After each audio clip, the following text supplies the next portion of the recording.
Saudara Menko Bidang Perekonomian Airlangga Hartarto menegaskan Indonesia terbuka terhadap kerjasama sistem pembayaran digital KRIS dan GPN untuk operator luar negeri. Airlangga Hartarto menekankan komitmen Indonesia menciptakan kesempatan yang setara bagi semua operator dengan tujuan menjaga kepentingan nasional dan mendorong sistem pembayaran yang lebih inklusif dan terbuka. QRIS itu atau gateway nasional, Indonesia sebetulnya terbuka untuk para operator luar negeri termasuk master ataupun visa.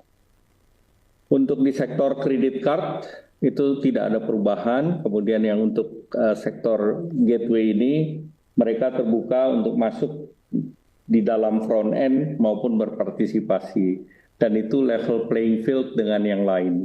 Jadi ini sebetulnya masalahnya hanya penjelasan. Meski KRIS diprotes Amerika Serikat, Bank Indonesia terus memperluas jangkauan layanan pembayaran ini ke lintas negara.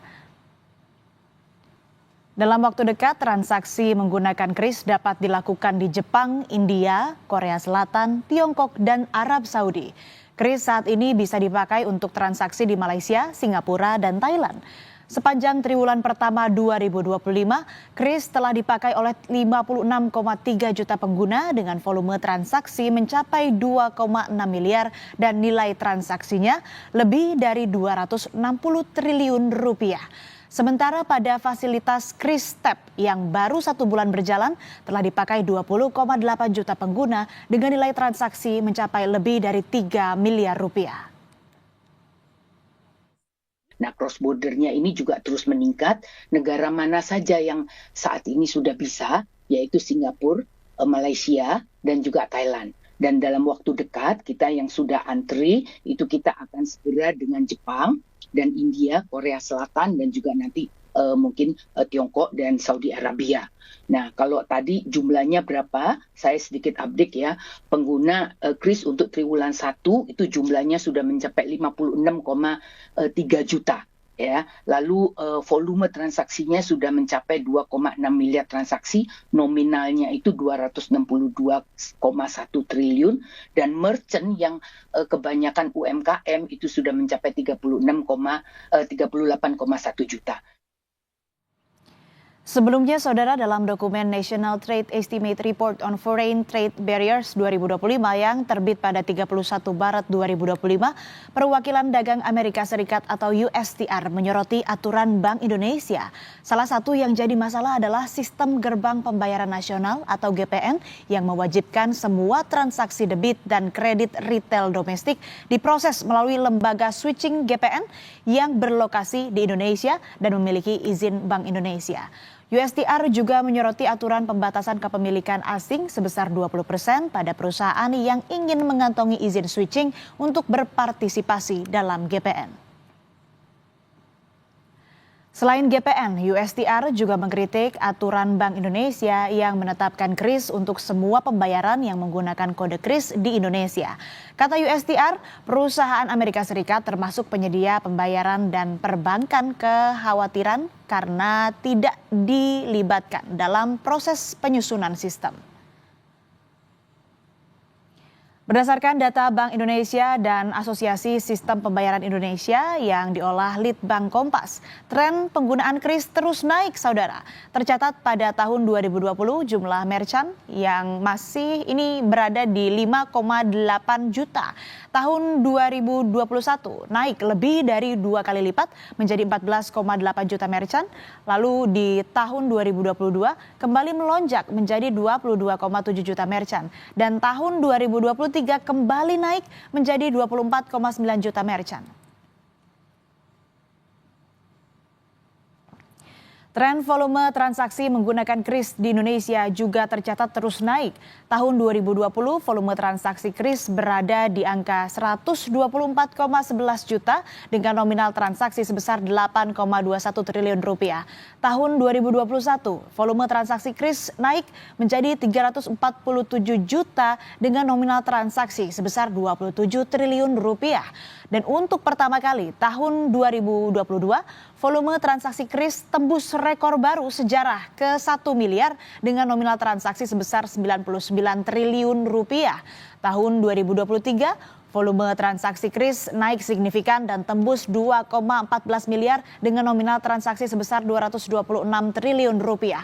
Dan di tahun 2024, saudara, angka volume transaksi KRIS kembali melesat ke 6,24 miliar dengan nominal transaksi mencapai 659 triliun rupiah. Quick Response Code Indonesian Standard atau KRIS lahir dari kebutuhan mendesak Indonesia memperluas akses layanan keuangan ke masyarakat, khususnya UMKM. KRIS juga upaya Bank Indonesia memerangi peredaran uang palsu dan tindak kejahatan. Lalu apa kata pedagang soal KRIS? Berikut selengkapnya, saudara. Kurang lebih setahun lah. Manfaatnya apa aja sih kalau pakai KRIS ini? Manfaatnya ya anaknya nggak kembali lebih cepat gitu. 3 bulanan lah, 3 bulan. Ya. Baru ya? Iya, baru-baru kemarin lah. Oh, tapi manfaatnya apa sih kalau pakai KRIS ini? Ya kadang kan orang nggak bawa nggak bawa uang cash. Jadi pakai apa itu namanya KRIS itulah biar soalnya banyak yang gagal kalau nggak pakai KRIS gitu. Jadi pakai KRIS lah biar agak ini simple gitu, cepet lah. Timbang kayak cash kadang orang nggak bawa duit cash jadi simple lebih mudah lah gitu. Mudah aja. Jadi kalau yang dia nggak bawa cash dia lebih mudah, terus sama kita nggak perlu cari-cari kembalian gitu. Jadi transaksinya juga cepet gitu. Tapi pelanggan banyak yang lebih Pakai KRIS. Pakai KRIS. 1/4 dari uang tunai. Nah, itu kata pedagang soal KRIS. Lalu bagaimana dengan masyarakat? Apakah lebih suka bertransaksi dengan sistem pembayaran tunai atau non-tunai? Pakainya cashless sih. Kenapa tuh Pak? Lebih aman, udah gitu lebih cepat juga untuk pembayaran kan. Kalau biasanya Bapak menggunakan KRIS gitu ya, ini untuk pembayaran apa aja Pak? Beli apa aja? Untuk belanja makanan atau belanja kayak perlengkapan anak sekolah juga kadang gitu. Saya sih dua-duanya sih, cuman kalau akhir-akhir ini sering cashless sih. Apa tuh Bu alasannya? Sekarang kan udah banyak ya di mana-mana itu ya. Terus ke ATM kadang-kadang suka maintenance gitu kan. Ya udah gitu kan pas ya Ya udah kemana-mana lebih enak gitu, pakai HP aja udah cukup gitu. Prefer cashless sih, karena lebih praktis, lebih hemat juga. Kalau cash kan kita harus ngambil dulu ya di ATM, jadi lebih agak buang waktu aja sih. Tergantung kita belinya apa. Kalau misalkan adanya cashless, KRIS gitu kita bayar pakai KRIS. KRIS dan GPN jadi sasaran kritik Amerika Serikat untuk menekan Indonesia. Lalu mengapa standar pembayaran digital lokal ini begitu menarik perhatian pemerintah Donald Trump hingga dianggap menghambat hubungan dagang dua negara? Kompas Bisnis bertanya langsung ke ekonom Universitas Indonesia, Profesor Telisa Aulia Valianti. Selamat pagi Prof. Telisa, apa kabar? Ya, selamat pagi Mbak Arsy dan pemirsa Kompas TV. Prof, ini kan soal kritik terhadap KRIS dan GPN di laporan estimasi perdagangan nasional 2025 yang dikeluarkan USTR. Ini apakah sebenarnya ada poin-poin yang menjadi kekhawatiran Amerika Serikat? Apa saja kira-kira, Prof? Ya, tentunya seperti kita ketahui bersama ya, mungkin meningkatnya secara pesat transaksi KRIS ini Amerika sangat khawatir dominasi dari Visa dan Mastercard sebagai unggulan dari sistem pembayaran US yang sudah beratus-ratus tahun bisa dikatakan ya sudah sudah mungkin hampir 100 tahun gitu ya berkuasa di dunia ya dalam arti quotes unquotes dominan dari sisi pangsa pasar dalam settlement sistem pembayaran di dunia sehingga Indonesia kan juga sebagai negara besar di Asia ya dengan jumlah penduduk yang sangat besar begitu itu kan berarti akan berkurang ya pendapatan atau share dari perusahaan-perusahaan sistem pembayaran milik Amerika Serikat seperti itu. Jadi ada kekhawatiran bahwa meningkatnya KRIS bahkan dengan adanya KRIS cross border itu mungkin semakin membuat Amerika menjadi semakin gerah ya dalam arti bahwa ini Indonesia sudah memperluas. Jadi sudah bisa melakukan apa yang dilakukan oleh mereka ya sebagai international provider untuk sistem pembayaran seperti itu. Jadi cukup mengkhawatirkan dari sisi ya lama-lama nanti bisa menjadi pesaing di masa yang akan datang. Namun sebetulnya yang perlu kita cermati adalah ini bukan hanya dilakukan oleh Indonesia. Kalau kita ingat Cina ya Mbak ya. Cina itu kan udah punya dari dulu Alipay. Dan Alipay itu juga luar biasa. Jadi sebetulnya bukan hanya Indonesia seharusnya. Artinya kita di dalam negosiasi juga bisa mempertahankan bahwa ini adalah memang tren di berbagai negara Asia yang secara agresif memang karena kebutuhannya tadi untuk digitalisasi layanan keuangan terutama untuk segmen UMKM itu menjadi reason gitu. Karena akses keuangan kita kan masih terbatas. Jadi mungkin kita bisa ini ya berargumen bahwa ini memang untuk kepentingan nasional untuk meningkatkan akses layanan keuangan khususnya di segmen UMKM di mana itu adalah segmen terbesar di dalam masyarakat atau penduduk kita. Seperti itu sih harusnya ya. Ya, sudah mulai gelisah dan gerah ya karena terancam tergeser dengan sistem pembayaran kita. Tapi sebetulnya nih Prof, seberapa signifikan sih KRIS dan GPN ini membatasi peluang bisnis perusahaan pembayaran asing misalnya Visa dan Mastercard? Ya, jadi kalau kita lihat sebenarnya gini, tergantung underlying transaksinya ya. Sebetulnya bukan berarti Visa dan Mastercard itu tidak kita butuhkan sama sekali lagi. Jadi tergantung underlying. Jadi maksudnya otoritas moneter sejauh ya ataupun perbankan ya dan pelayanan jasa otoritas jasa keuangan di Indonesia bahwa kenapa sih kita mengembangkan itu? Salah satunya untuk mengurangi ketergantungan dan melakukan spesialisasi. Jadi seperti ini. Kalau misalkan transaksi itu antara perusahaan X dengan perusahaan Y yang itu sama-sama domestik. Nah, kenapa kita harus pakai settlement asing? Karena biayanya lebih tinggi. Nah, tetapi eksportir misalkan atau importir di Indonesia yang bertransaksi dengan pihak luar negeri di mana punya underlying transaksi mata uang asing, nah itu boleh dong pakai memang membutuhkan gitu lembaga-lembaga internasional karena kan mereka di dua negara yang berbeda. Misalkan yang satu di Indonesia, yang satu di Inggris gitu atau di Eropa ya wajar kita menggunakan internasional yang harganya lebih mahal memang charge transaksinya dan mereka memang lebih berpengalaman untuk men-settle transaksi internasional. Tapi yang ingin ini kan kalau sesama domestik dengan domestik kenapa harus menggunakan settlement internasional yang tentunya akan lebih tidak efisien ya. Artinya secara waktu settlementnya kemudian juga secara terutama dari sisi biaya ya karena biaya yang di charge itu biasanya lebih mahal karena mereka punya rate yang mungkin antara settlement Indonesia dengan Amerika atau Indonesia dengan UK dengan Indonesia mungkin hampir sama. Jadi cukup mahal ya kalau secara biaya transaksi gitu. Jadi sebetulnya Visa ataupun Mastercard ataupun brand-brand lain yang ini kan kita tidak menyebutkan salah satu tapi kan istilahnya provider-provider asing yang milik Amerika Serikat jasa penyedia layanan itu sebetulnya tidak perlu khawatir juga karena tren transaksi internasional kita juga meningkat ya ekspor impor kita kan juga. Nah, jadi sebetulnya masih ada ruang. Jadi ini sebenarnya kompetisi. Jadi bagaimana para pelaku usaha ini berkompetisi meningkatkan layanan. Nah, seharusnya bagi penyedia asing ini bisa menjadi suatu momentum untuk memperbaiki layanan atau efisiensi. Misalkan dari sisi biaya, mereka bisa dong menurunkan biaya supaya kompetitif misalkan. Nah, kalau harganya murah, orang juga mungkin ya nggak apa-apa saya pakai ini ya. Itu pilihan gitu misalkan. Dan masing-masing punya keunggulan. Nah, itu menurut saya tuh jadi sebetulnya Bank Indonesia saya rasa juga tidak membatasi ya dalam maksudnya ada aturannya tetapi tetap ada ruang karena di dalam peraturan Bank Indonesia ataupun PADG yang saya lihat itu bahwa terkait sistem pembayaran ini sebetulnya kalau kita lihat daftar-daftar penyedia di Asosiasi Sistem Pembayaran itu ada kok perusahaan-perusahaan asing itu diberikan selama tapi syaratnya mereka harus bermitra dengan PJP lokal ataupun acquirer lokal kayak gitu. Jadi kemitraan. Jadi mendorong kemitraan antara asing dengan lokal seperti itu sih. Jadi sebetulnya masih ada ruang ya selama transaksi internasional kita meningkat dan ini sebetulnya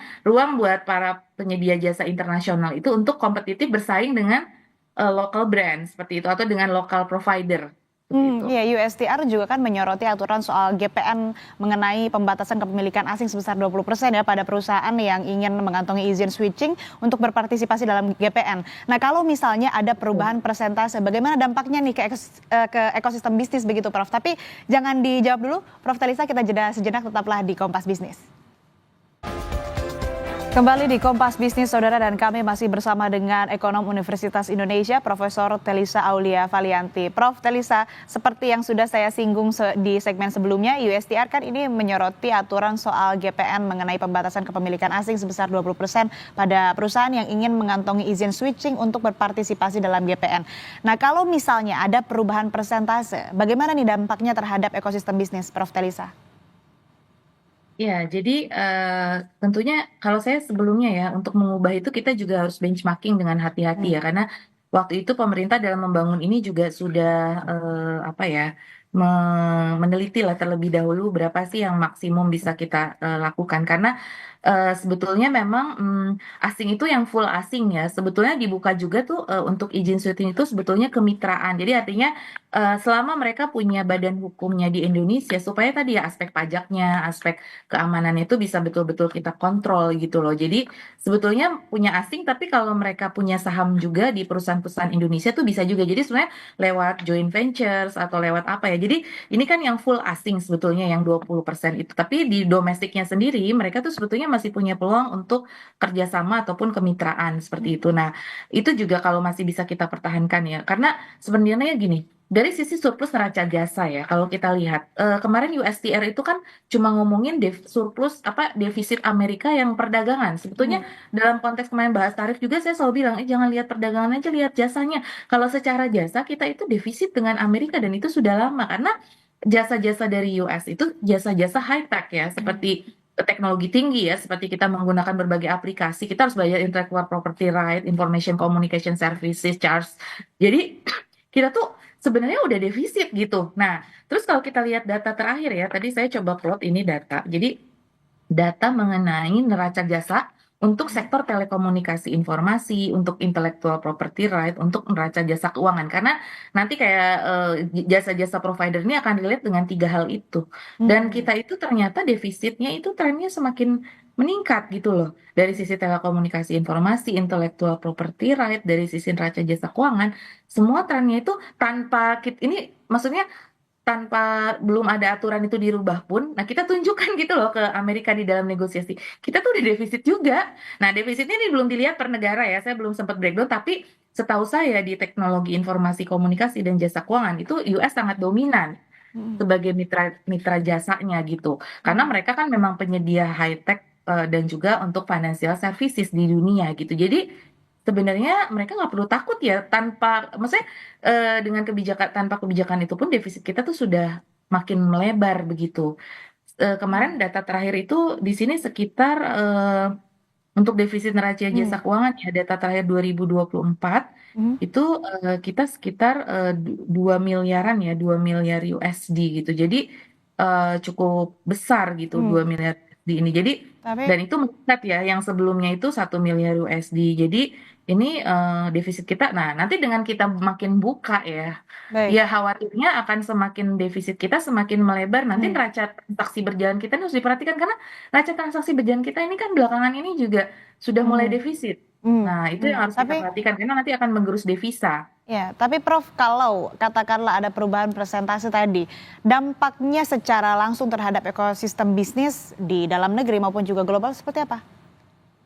Ya, artinya ini menjadi pemicu ya untuk di dalam ekosistem ini persaingan tadi yang saya sampaikan. Jadi artinya bahwa persaingan antara provider itu tentu akan semakin kencang gitu ya. Karena provider luar negeri kan biasanya punya keunggulan dari sisi permodalan yang besar ya kan, teknologi yang mungkin lebih canggih seperti itu kan. Jadi ya itu tadi persaingan akan semakin ya persaingan in one hand cukup positif secara ekonomi, tapi kalau persaingannya itu juga kurang sehat ya di mana asing ini misalkan lebih dominan dari sisi teknologi dan lain sebagainya, itu juga sedangkan lokal tidak memperbaiki diri. Nah, berarti kan harus ada dukungan kepada layanan penyedia jasa lokal untuk bisa bersaing tadi dan mungkin kita juga mendidik dari sisi konsumennya, bukan mendidik ya, edukasi dan sosialisasi kepada masyarakat. Ini kan nanti banyak pilihan nih provider atau apa. Nah, mungkin dengan kecintaan kita kepada nasional ya provider nasional tuh diutamakan seperti itu. Kalau konsumen bisa memilih ya, misalkan ada provider dan lain sebagainya. Nah, dengan kecintaan nasional kita masyarakat jadi ada gerakan kesadaran bahwa oke, gak apa-apa sih asing masuk, tapi kita misalkan lebih preferensi menggunakan yang lokal provider, misalkan seperti itu. Tapi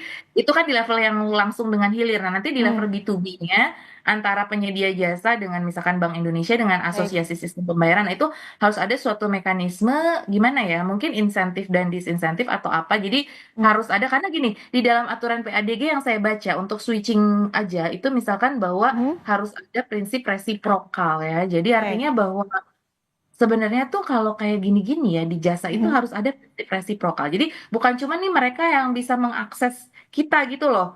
Resiprokal itu kita juga harus bisa mengakses pasar Betul. mereka gitu loh. Jadi Baik. harus ada simultaneity. Jadi jangan cuma Amerika mengambil pasar kita, pasar Amerika juga boleh dong kita masuk ke Amerika. Tadi kan udah ada perluasan tuh ke Cina, ke Ya. Arab, Baik, kan, Prof. untuk Jepang gitu. Nah, berarti ke pasar US atau negara maju yang provider dari lembaga-lembaga internasional kita juga bisa, karena prinsip resiprokal tuh harus ada seperti itu. Ya, baik, Fairness-nya ya. yang kami garis bawahi tadi Prof, salah satunya adalah soal keuntungan yang didapatkan oleh konsumen, jadi semakin banyak pilihan begitu ya providernya, dan juga Ya, ini dari sisi persaingan konsumen. provider kan semakin ketat nih Prof.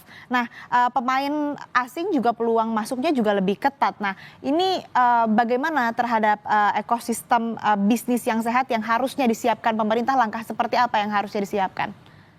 Ya, jadi sebenarnya gini ya, kita tuh ini penuh dengan political internasional juga pintar-pintarnya, karena kita harus membandingkan dengan negara lain. Jadi artinya bahwa kenapa Alipay bisa, Singapura itu juga melakukan SGQR, terus kemudian di Eropa itu ada, di Malaysia namanya Duit Now. Jadi masing-masing negara ASEAN itu memang cukup agresif mengembangkan. Jadi untuk ekosistem ini, kalau saya lihat sih bahwa kita juga harus punya benchmarking ya, negara-negara lain seperti apa. Jadi kita juga harus bilang ke US, ini bukan cuma Indonesia loh yang melakukan ya. Ini juga istilahnya kita harus lebih bisa mempertahankan sih, maksud saya tetap ada ruang-ruang ya. Dan kemudian bagaimana kita membina juga para provider ini supaya mereka juga lebih kompetitif seperti itu. Jadi saya rasa Indonesia sudah cukup panjang perjalanan dan pengalamannya. Kita bisa lah bersaing ya dari sisi teknologi, dari sisi SDM, dari sisi efisiensi. Jadi ekosistem ini harus didukung ya, misalkan oleh termasuk lembaga pembiayaan misalkan untuk mendukung para provider supaya lebih efisien. Kemudian tapi dukungan dari pemerintah ini kan nanti berupa insentif dan disinsentif. Jadi bagaimana menciptakan regulasi dengan ekosistem yang sehat tapi membiarkan mereka juga bisa berkembang begitu ya. Dan ya artinya gini, selalu nih kita bicara ya between local dan luar negeri gitu ya, versus gitu ya. Nah ini kan sebenarnya tadi badan hukumnya seperti apa, mereka nanti kontribusi ke ekonomi Indonesia seperti apa, ke perpajakan seperti apa. Nah itu kan harus ada juga kita teliti ya. Jadi ekosistem ini dari hulu sampai hilirnya harus kita lihat lagi, sehingga tadi ya keseimbangan neraca yang saya khawatirkan tuh tadi, keseimbangan neraca jasa kita ini loh nanti akan tambah parah gitu apabila ekosistemnya ini tidak kita bangun. Nah, menurut saya ekosistem ini tanpa adanya diplomasi yang kuat, Mbak.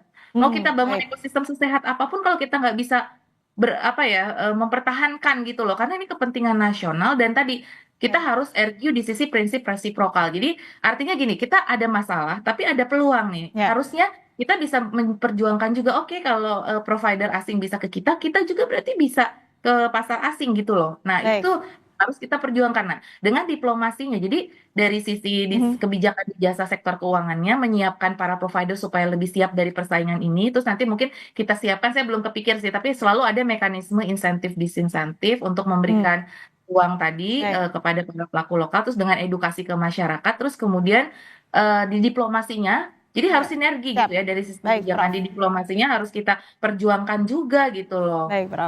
Bahwa ya ini bukan cuma Indonesia, seluruh negara Asia juga memang mengembangkan seperti itu. Dan kami tangkap.